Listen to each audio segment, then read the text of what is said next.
Welcome to The Know. I'm Ashley Jenkins. I'm Ryan Haywood. Apparently it's Blizzard Day here at The Know. After months of waiting to see if Warcraft was going to be our video game movie savior, early reviews are coming in, sort of. They're leaking out a little bit, and, well, the initial results are troubling, to say the least. Yeah, these early reviews are the result of members of the press doing what they love to do most, breaking embargoes. Yeah! Hey! The movie isn't out until June 10th with the review embargo in place until sometime next week, but that didn't stop a couple critics from flapping their fingertips just a little bit ahead of schedule. Can you flap fingertips? You can. Sure, yeah, like this. Of course you can. Why couldn't you? Warcraft actually released in France yesterday, which prompted a couple of outlets to start releasing their reviews early. Why France? Of all the places to release early, it's actually in the movie. Let's release Warcraft in France. Yeah, it's you got the Underdark and then Paris. According to Drew from HitFix, the actual embargo date was May 30th. Which is kind of weird that you'd set a review embargo after something is already released, but it's not like we haven't seen that happen before in video games. That always goes really well, right? Yeah, no, it's a sign of a great movie. When you have confidence in it that you can just outright know it's not. Anyway, so far the critical response to Warcraft is not very favorable, to put it mildly. On the other hand, gamers seem to be responding to the movie just fine, if tweets and Warcraft enthusiast sites are any indication. Yeah, the film is rocking out at 38% on Rotten Tomatoes at the time of writing, and a 32 on Metacritic. You're supposed to be the chosen one, Warcraft, but instead you're just a cataclysm. References. Ooh. Hey, but on the bright side, it's supposed to look pretty. Yeah. We still got Assassin's Creed. It's okay. Now, those scores are based on just a handful of reviews each. We don't normally include Metacritic when referencing movies because their scale doesn't usually translate very well. 3 stars is a decent movie, but turns to a 60 in their system, so then it looks... I mean, we're all used to video game and movie rating scales being all wonky. Yeah. However, Metacritic has a few reviews listed that won't show up on Rotten Tomatoes.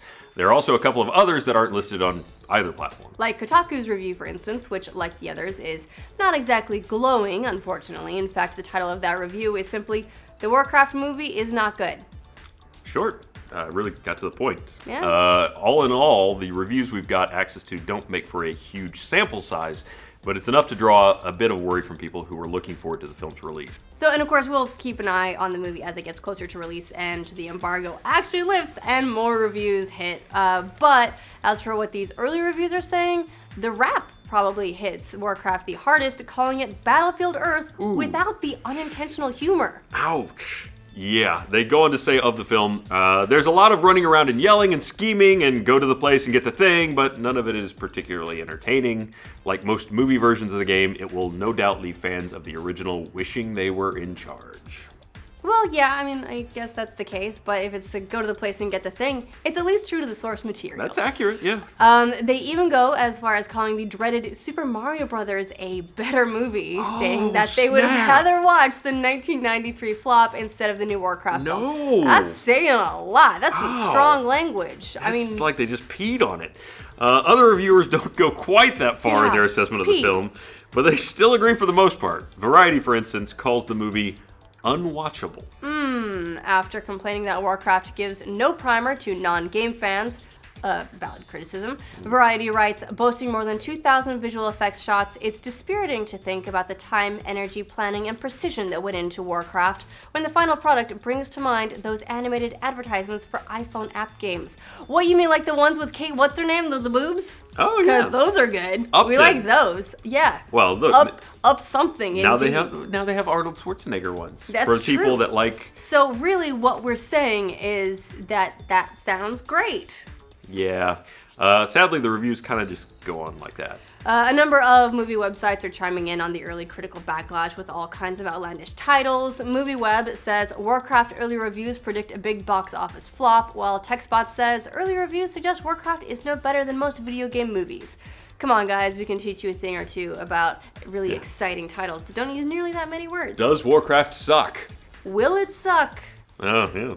But the early reviews, again, released ahead of the embargo, don't paint the entire picture of how people feel about Warcraft. Director Duncan Jones of Moon has been retweeting positive fan reactions, and those are all extremely enthusiastic. One tweet reads, Warcraft is the finest, most faithful, and entertaining video game adaptation ever.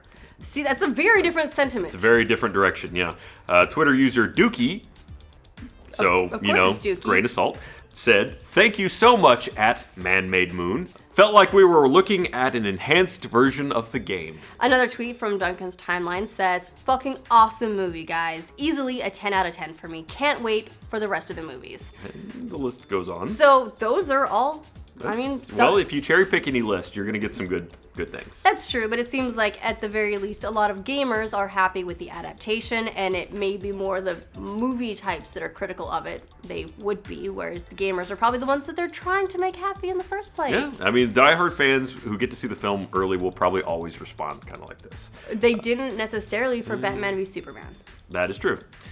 Still, it does say something good for the movie that the gamers who really are more familiar with the lore have walked away being kind of positive about. Although Kotaku is a gaming outlet and they didn't enjoy the movie at all. So there are outliers in every direction. However, it should be noted that writer Jason Schreier mostly felt that the film's tone was off base, citing World of Warcraft's fun atmosphere. The problem with that critique is that this isn't a WoW movie. It's a Warcraft It could movie. be a WoW movie. It could have been, but it's not. It's a Warcraft movie dealing with the timeline and history before the MMO.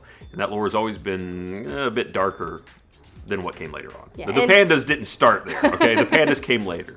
And look, even then, World of Warcraft itself has a couple of darker bits of history. You know, I mean, it can't all be pandas. You gotta have some cataclysms and apocalypses and race wars at some point. Remember when Those aren't Sylvanas was happy. good? And then they killed her, and then raised her from the dead. That's dark, man. It wasn't a happy time. So it looks like we've got two levels of responses here. But it's important to remember that it's not impossible for a movie with poor reviews to kind of rise against the tide. The difference maker in all this comes down to what the first weekend diehard fans think after they see the movie. While critics are somewhat important to get people to go see it that very first weekend, word of mouth is a much bigger deal than what critics say ultimately. Batman v Superman, another legendary picture, is a perfect example. Its first weekend still knocked the movie out of the park, but early audiences tended to agree with the critics, thus kind of killing the momentum. Which was the opposite of Man of Steel, the first film in that franchise. The movie was initially panned by critics all the way down to a 56% on Rotten Tomatoes, but audiences begged to differ, which eventually drove it to big old box office numbers. Lots of digits in between and dollar signs. So basically, fan response is infinitely more important than what the critics are saying. But the two working hand in hand could make the Warcraft film franchise go kind of the way of StarCraft Ghost. Hey, except that they actually got a release. Right. Oh, that's still Yeah, it's sad. This is the inaugural film for the newly formed Activision Blizzard Studios. It's meant to be the tentpole for all their upcoming theatrical efforts, so let's hope they don't StarCraft Ghost that too. Should have made a tentpole out of a twig. We'll have to wait and see if the game's fan numbers kind of are high enough to fight against the negative reviews, and if the still unreleased reviews change kind of the early perception. So what do you guys think of the early poor reviews of Warcraft? Are you still planning on going to see it? Do you put much stock in critic reviews these days? Let us know in the comments. Hey, and if you have any more broken embargoes and you'd like to hear about them, join us here for more video game, movie news, and any other geek culture we can come up with. Yeah. Like this video, subscribe to the note. We both did it. We're just calling horses this way. You just got coconuts and you're just hitting them together. That's an exclamation point. Yeah, it mistook it for an I. Go to the palace and get the thing, but none of it is particularly entertaining. I think it's go to the place. Go to the place. It could have been palace with Warcraft. It could be a palace. You go to the palace and get the thing.